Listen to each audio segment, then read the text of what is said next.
Maybe you're starting to explore a career as an appraiser and want to know if now is the right time to get started. Or you're measuring your career span in decades and want to find out more about the latest apps, technology, and resources that can make your life and work a bit easier. Get the answers and insight you need with Beyond the Numbers, a podcast from McKissock Learning. I'm Julie Mollendorp Floyd, course and curriculum developer and instructor here at McKissock. Join me and an expert guest each week as we dive into the topics that matter most to appraisers, from industry and education news to marketing and other insights to help you run your business more effectively. If you'd like to stay at the forefront of appraisal news, boost your career, or just learn more about the profession, subscribe to Beyond the Numbers with McKissock Appraisal at Apple Podcasts, Spotify, or wherever you get your podcasts. Hope to see you there soon. Welcome to Beyond the Numbers with McKissock Appraisal. I'm your host, Julie Mollendorp Floyd, a certified general appraiser in Missouri and Kansas, and a course and curriculum developer and instructor for McKissock.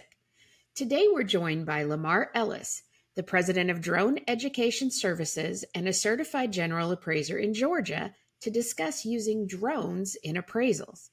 As drones become more affordable and accessible, should appraisers consider adopting this technology?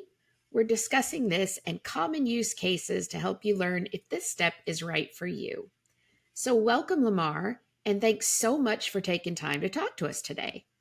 Thank you so very much for having me today. I am so excited to be talking about this with you. You know, when I was asked to source a podcast episode on drones, I asked a few people around, and you know whose name always came up was yours. So tell us a little bit about yourself. How did you get started using drones in appraisal work? Are you an appraiser who got into drones or a pilot who got into appraising? I am not a pilot who got into appraising. I have been appraising for over 30 plus years. And I've got my MAI and SRA with the Appraisal Institute. Great. And 10 years ago, I saw a news report on using drones and they were talking about privacy infringement. Okay. But they were down in front of a big, large, multi-million-dollar house in Naples, Florida. And when they took it off from the driveway, they flew it up and showcased the house. They showcased the pool in the back, and they showcased the tennis courts. And I was like, oh my gosh, this is going to change the landscape of inspection. And so I decided to jump into it. I floated the idea at the Appraisal Institute's National Convention in 2014, and there was such interest that when I asked the executive director of the Atlanta chapter if I could possibly put on a seminar, she said yes, and I had 2 months to put one on. And I literally only had that 15-second report from the news program. So it's been it was challenging up front, but I will say that this is the first time in my life that a career has the red carpet's been laid out for me since the beginning. I found a company that had just started with using drones for not only aerial inspections, but in movies, television commercials, and other aspects. And they had gotten a bank account the day that I was at the bank looking into trying to find somebody that was into drones. Wow. And they flew my very first seminar properties.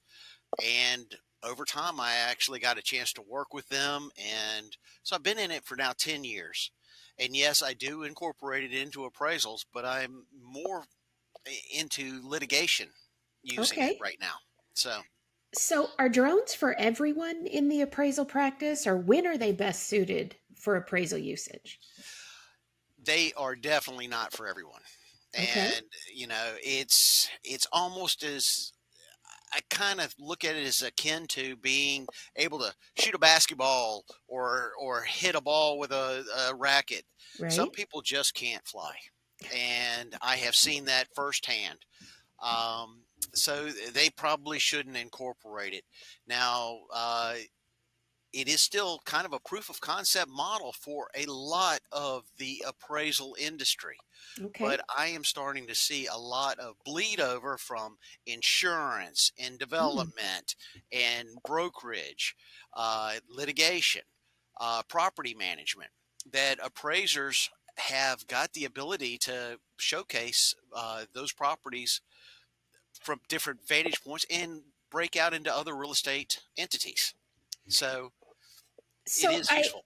I was doing some research and I saw the use of the term UA, uncrewed aircraft. Should we be using that instead of drone, or should we still be calling it a drone?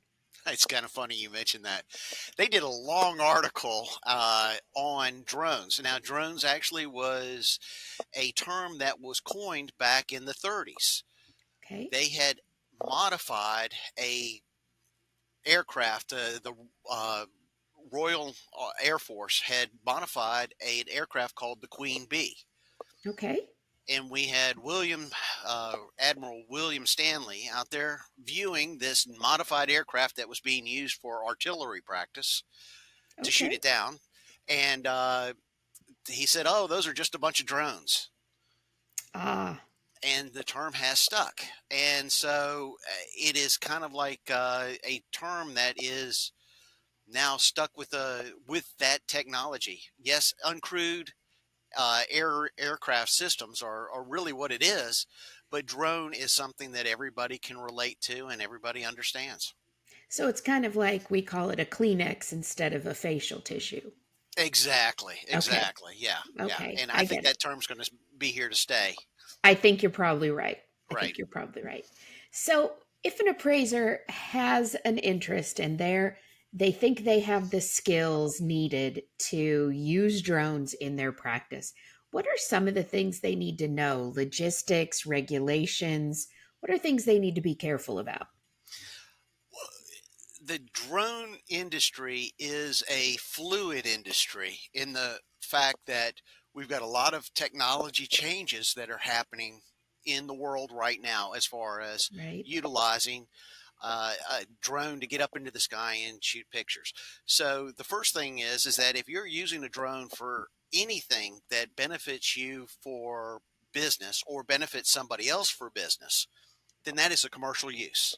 Okay. So you're going to have to get a commercial certification with Oh, the FAA, which is called a Part 107.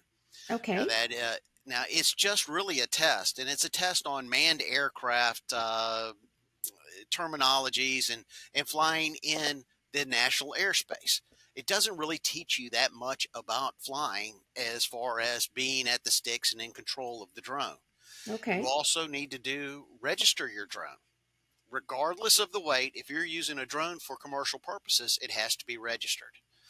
And now we've got a new rule that has just occurred where it has to have what's called remote ID, which is Okay. similar to a license plate. So when the Hmm. drone's in the sky, they know uh, where you are, what you're doing, and how you're doing it. Okay. And the technology does exist today that they can identify pilots in the sky. They just want pilots that are in compliance with the rules.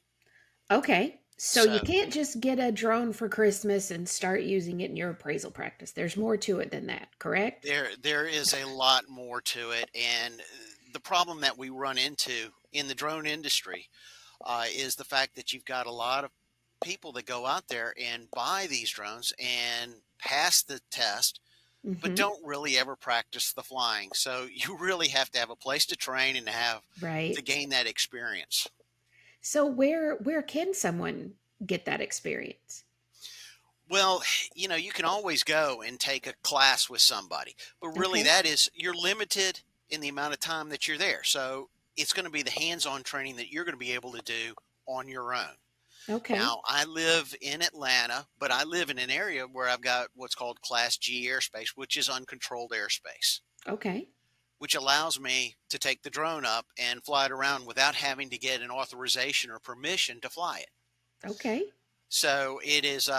So I've got several areas in town that are Mm-hmm. open areas that I go and test my drone and fly. And as a matter of fact, I was doing that right before I came and met you. That's great. That's great. You're fresh in from flying your drone. Oh, exactly. So, what's the first step that someone should take if they're interested in this field? I always suggest buying a little toy one Okay. because you spend up to $100 on something that's small that just gets you the idea of it, because you might find that it's not for you. Okay. And why go out and spend $1,500, $2,000 for Hmm. something that you're going to stick up in the sky and then hand it off to your nephew or hand it off to somebody else because it scares you. And Right. as a matter of fact, it took me a while to develop the comfort level with the drone. Um, So, what's a good starter model? What would you say? well, everybody's moving into what they call the Mini Mavic, which is by DJI. And DJI. Okay. yes, however, that, like I said, we're in a fluid environment. Chinese drones are now, DJI has been banned by the federal government for being used on federal projects. Okay. And then there's states that are following in to compliance, such as like the state of Florida. So you can't use a DJI drone. And it looks like the Interesting. new uh, reauthorization acts are going to possibly ban some more Chinese drones. And another one that's on the hit list is an Autel. And I own both a DJI and an Autel drone. So Of course you do. yeah, so I'm up to about 9 drones now. So it is, but I will say that the best drone on the market right now, seriously, is the DJI. Okay. Uh, it's the easiest to control. It's the most intuitive for Hmm. a beginner. However, with these bands that are coming out, if you wanted to expand your practice into doing government work, you're not going to be able to Hmm. utilize those systems. Interesting point of view. I Yeah, never even thought about that. right. So, say I am a traditional residential appraiser. Okay. When might I use a drone? Well, actually, my very first project was seeing a tree limb on top of a building, and Okay. I had no access to the top of the building. So I couldn't tell whether or not the roof was actually damaged or it was just the tree limb had just kind of like fallen from about a foot away and, it didn't do any Hmm. damage to the building. So I got a drone up. This was back in 2014. Yeah. And back then, the drone I had was kind of shaky, but I was able to take the video and clip out the pictures of the roof. And Okay. ironically, the tree limb didn't do any damage, but there were pools of water all over that roof, which required Interesting. immediate being fixed and replaced. So, Now, how do you let your clients know that you'll be using a drone in your of inspection? course, of Okay. course, of course, I always like to be upfront with whoever I'm out there. If I'm flying, I typically wear an orange vest. Okay. Because I want to be identified as the pilot. And Hmm. now this remote ID, what it's allowing to happen is that uh, with you've got two types of modules. You've got a broadcast module, which is for the older drones that didn't have remote ID built into them, and then Okay. you've got the newer drones that have remote ID built in.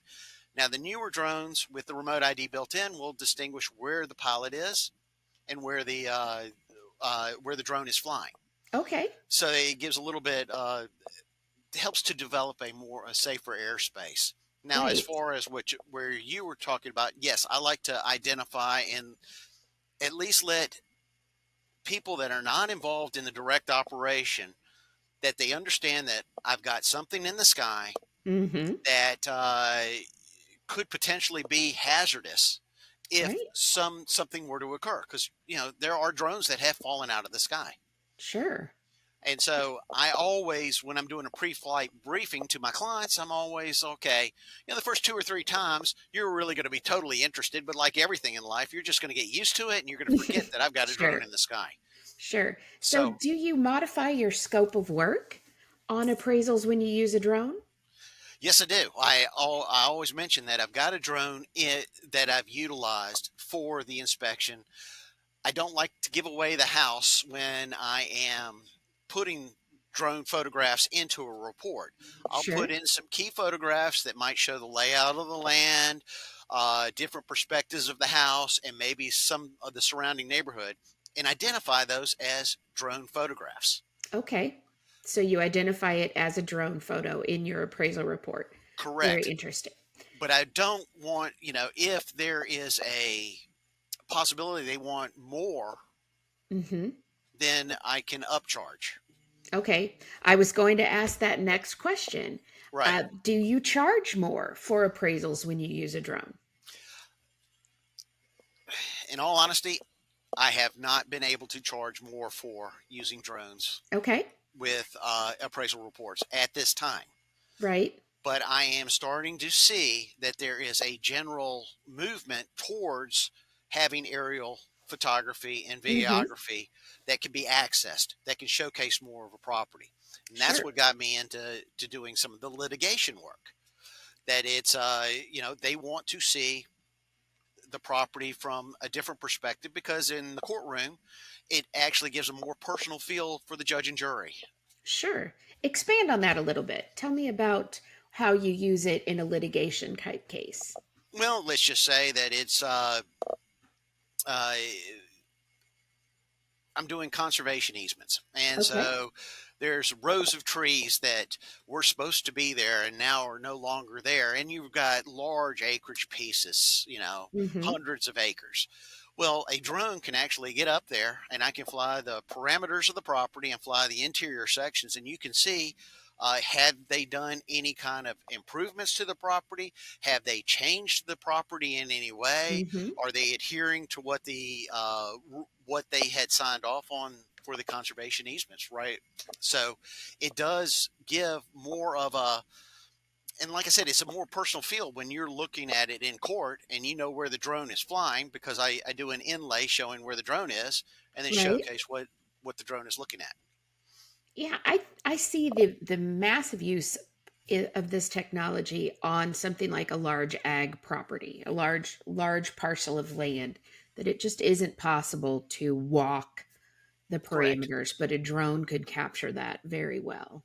Well, I do know that tax assessors are really looking at this hard and Okay. heavy because you've got a GIS map Mhm. that's taken from a satellite. Now, I have been to properties that the GIS map is 6 to 7 years old, Right. and that property could have been in transformation since 7 years ago. Sure, it might not even exist anymore. Exactly. So the improvements might be completely different than what you see. So you've got something where, as an appraiser, I'm actually giving you a real time date of inspection of what is actually existent on that property, Amazing. which is extremely valuable. Absolutely. Absolutely. So, if I was an appraiser and I wanted to learn more about using drones and really explore the technology, where can I go? Well, you can come to me. Okay. I I love what I do. I'm passionate about it. I actually teach classes on it. I've got several classes that I am offering, and they're being hosted by various real estate entities, such Okay. as for appraisal organizations to brokerage firms Hmm. to insurance to even litigation. And it's essentially I take it the one step beyond the certification and registrations of the drone Okay. because Great. yeah, that's important in everything, but there are also tips and experiences that I've developed from the field that are invaluable to when I Absolutely. go out there. Always the actual personal experience is the most valuable piece. We need to hear those war stories. Oh Appraisers are yeah. great with those. Oh, and believe it or not, yeah, I've got a number of war stories when it comes to flying drones. I bet you do. Yes. Well, Lamar, thank you so much for being with us today and giving us just kind of a little peep into the world of using drones in appraisals. If you are more interested in getting education related to drones, please reach out to us here at McKissock. We can put you in contact with Lamar and get you that information. So, Thank you. thank you for listening to Beyond the Numbers with McKissock Appraisal. Please rate, review, and subscribe to our podcast. Be sure to check out the Unlimited Learning membership at McKissock.com to discover courses, learning library resources, and more to help you embrace the latest technology and other tools. I'm your host, Julie Mollendorp-Floyd. Thanks for being here. Thanks for tuning in to this week's Beyond the Numbers. If you'd like to stay at the forefront of appraisal news, boost your career, or just learn more about the profession, be sure to subscribe to Beyond the Numbers with McKissock Appraisal at Apple Podcasts, Spotify, or wherever you get your podcasts. Thanks for stopping by.